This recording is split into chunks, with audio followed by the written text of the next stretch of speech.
Hey! So in the last video, which I published 3 months ago, which probably nobody of you remembers, I cut this bottom plate out of a 4mm carbon plate. Here it is. And in the meantime, I cut the other parts like this motor mount. Now we should have all the carbon parts necessary for this build. In this chapter, I decided to make a voiceover because I'm going to do all sorts of things and it would be probably better to talk you through it. So after I finish all the carbon parts, it's time for 3D prints. On my first X Class build, I used parts that have been printed with the traditional FDM method. You know, the one where a 3D printer squeezes continuous poop of molten plastic out of a nozzle and lays it layer after layer. But for my second build, I decided to use a DLP resin printer, from which parts should look more refined. DLP stands for Digital Light Processing, so basically the printer cures the resin with UV light layer after layer. In this case, layer height is in a range of hundredths of a millimeter instead of tenths with the FDM method. I printed the first test part, which looks pretty good. As you can see, it's transparent. That's the only flexible resin I could find, which is convenient because I can dye the color I desire. And that's exactly what we are going to do next. Here I'm preparing the first sample for experimentation.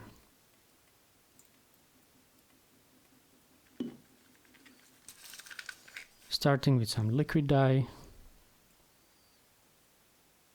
adding pigment. This one glows in the dark, thought it might look cool. Some sparkles.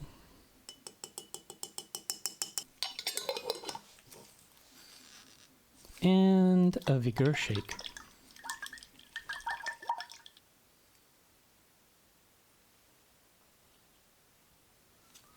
By the way, I'm going for pink color because I'm using this beautiful pink RCINPOWER GTS 1360 kV motors.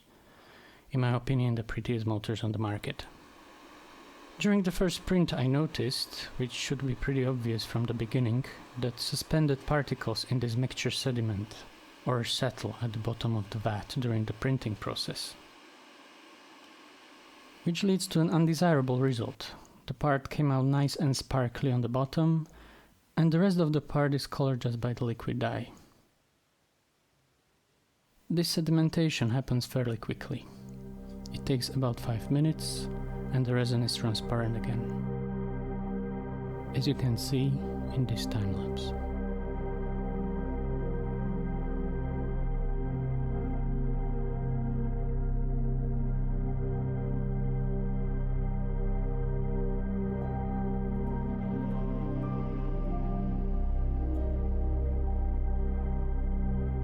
I came up with an idea to install a pump near the vat that would constantly circulate the resin during the print.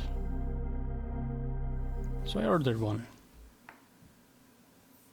Now I have to quickly design some sort of bracket to hold it, along with some input and output nozzles for the resin.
parts for the pump are printed. Let's assemble it.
Now look very closely.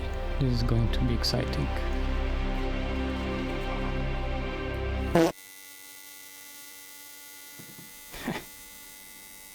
Bamboozled you.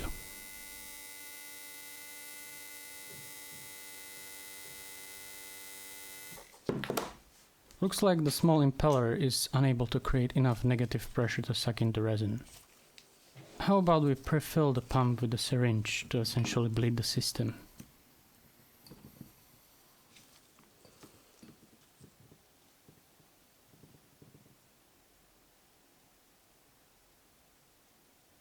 Well, now it kinda works, but the flow is too slow to have any effect.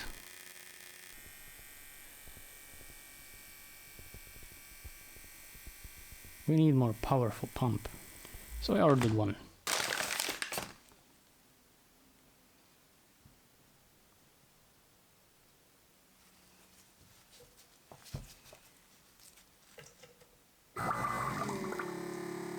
Much better. Now we have to design another holder.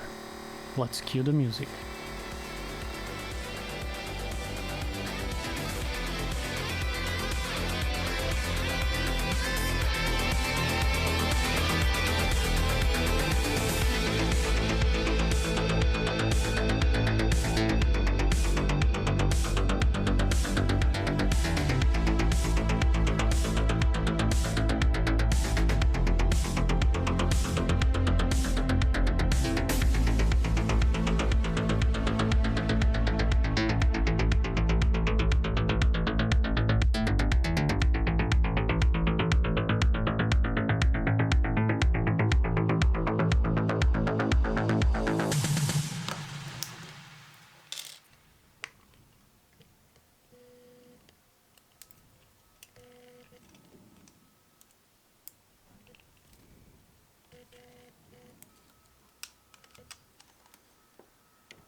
The pump was getting a bit hot, so it can hurt to add a fan.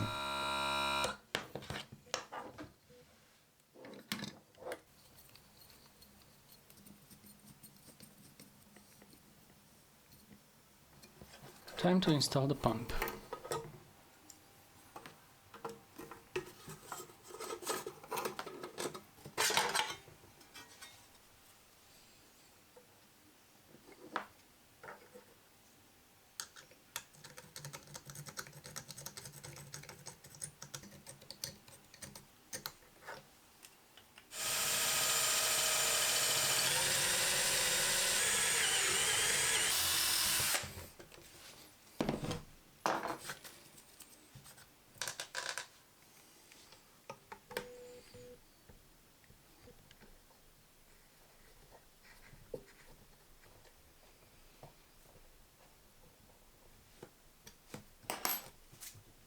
Also, we need to install these nozzles onto the vat.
And now the wiring.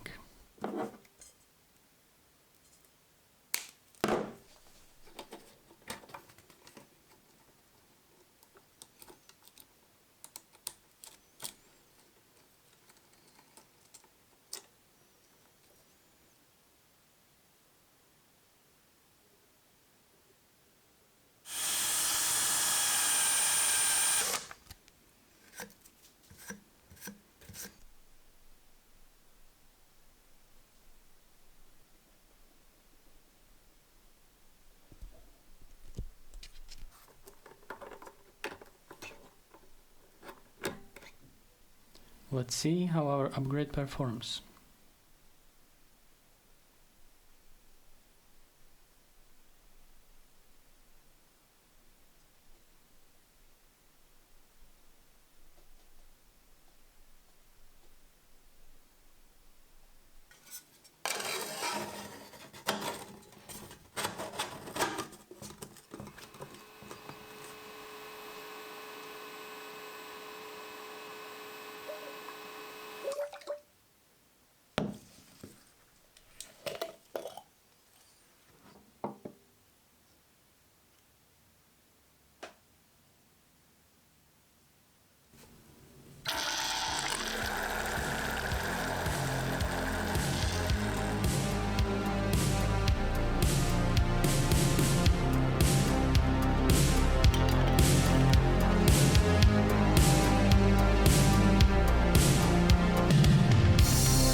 The result is much better, but somehow I'm still not satisfied.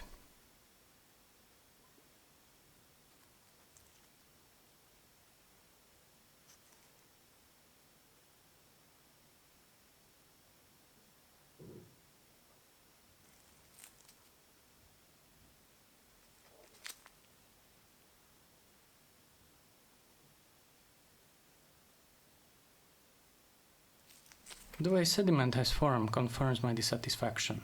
It's apparent that the flow isn't anywhere near perfect. Looks like I need to redesign nozzles and add another pump to achieve a more uniform flow. But that's the subject for another video. Thanks for watching.